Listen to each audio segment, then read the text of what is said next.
famous opening line that says, "It's a truth universally acknowledged that a single man in possession of a good fortune must be in want of a wife." And just like that, Jane Austen pulls us into a world where love is not just about feelings, it's about money, class, reputation, and misunderstanding. Pride and Prejudice isn't just a loud love story, it's quiet, it's layered, and it's painful human. It is set in the English countryside, where the Bennet family lives with a big problem. Their five daughters and no son. Their house, long gone, will one day be inherited by a male relative, which means marriage is just romance here. It's a survival. Mrs. Bennet is constantly worried about finding good husbands for their daughters. Mr. Bennet, on the other hand, watches everything with dry humor. Everything changes when Mr. Bingley, a rich and charming bachelor, moves nearby. At the very first ball, he dances with Jane Bennet, the eldest daughter, which is sweet, gentle, and kind, and their connection is instant. But with Bingley comes his friend, Mr. Darcy. He's wealthy, reserved, and socially awkward. At the same ball, Darcy refuses to dance with Elizabeth Bennet, calling her not handsome enough to tempt him.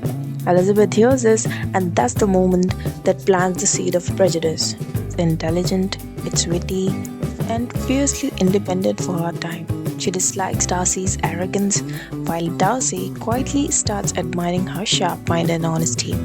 Then enters George Wickham, a charming soldier who tells Elizabeth a story about how Darcy ruined his life, and Elizabeth believes him without any question because it fits perfectly with what she's already thinking about Darcy. Meanwhile, marriage pressure increases. Their cousin Mr. Colin, who will inherit Longbourn, proposes to Elizabeth, and she refuses it, choosing self respect over security. Her friend Charlotte Lucas, however, accepts Mr. Colin's proposal, showing us how different women make different compromises. Is separated from Bingley, Elizabeth plays Darcy.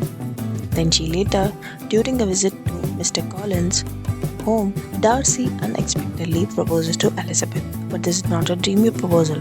He admits he loves her while insulting her family and social status. Elizabeth rejects him, brutally honest, accusing him of pride and cruelty. This is where the story shifts. When Darcy writes Elizabeth a letter explaining everything, Wickham's lies, his own mistakes, and the truth behind his actions. For the very first time, Elizabeth questions her own judgments. Her prejudice begins to crack. Elizabeth visits Darcy estate, Pemberley, and sees a very different side of him. He's respected, he's kind, and he's responsible. Darcy himself behaves with quiet humility. Then the disaster strikes. Elizabeth's younger sister Lydia elopes with Wickham and threatening the family's reputation, and society could destroy them. Then here comes Darcy. He silently finds the couple, pays Wickham debts, and ensures that the marriage, asking for no credit. This love, which is not spoken but proven. And in the end, Bingley returns and proposes to Jane. So does Darcy, and this time without any pride. And Elizabeth accepts this proposal without any prejudice. And the story ends here with no drama but with understanding. Why?